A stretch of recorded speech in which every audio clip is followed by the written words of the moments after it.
Head coach Mark Applegarth, a hard-fought win, that one this afternoon. Yeah, very hard-fought win, and we knew it was going to be. It'd be nice to. I don't think there's any games that's going to be easy in this last 5 of the league campaign, and a quality game for your neutral. Obviously, me and Longy will have been twitching at different parts of that game, but I just thought it was a great spectacle for your neutral fan, and just really proud that we've come out on the right end of it. But I've got no words really to sum up that togetherness in that group in there. I thought it's fair to say we won as best ball in hand. A couple of defensive lapses as well, but how they showed up for each other and wrestled back control, especially where we started that second half, I thought were absolutely outstanding. So just really proud and over the moon that we've shown that spirit and probably answered a few questions, because I know there were a lot of people behind the scenes thinking, can they show up without Atta Ngannou and Liam Harris and Cookie and that, and to do that against a team like Oldham that are right in the mix for the winning the league themselves, I'm over the moon with it. Would you say, because of the change in the halves, it was a brand new half-back pairing, that you had to find a different way to win that? Yeah, definitely. There's no shying away from that fact. I think any team would be rattled if you're losing your starting 6 and 7. But I thought the players that stepped into them positions were great, and I thought Ben Jones-Bishop at fullback, I thought he were immense. For me, he was the man of the match by a mile.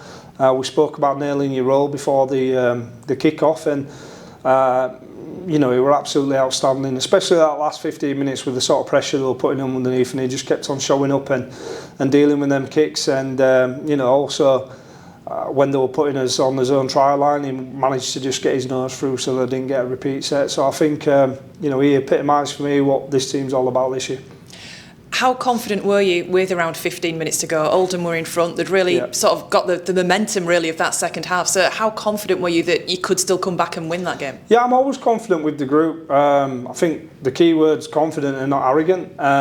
It's fair to say Oldham were in the ascendancy at that point. I thought we knew that if we hung in there, that momentum would swing back in our favour as long as we earned the right for it to swing back. And there were some massive hits going in off both teams, wasn't there? And we started to be able to get 1 or 2 repeat sets, and then obviously when you could sense that mood change, didn't you? And then it's just a case of keeping a cool head and icing your chances when they came. And fortunately for us, we iced them today. But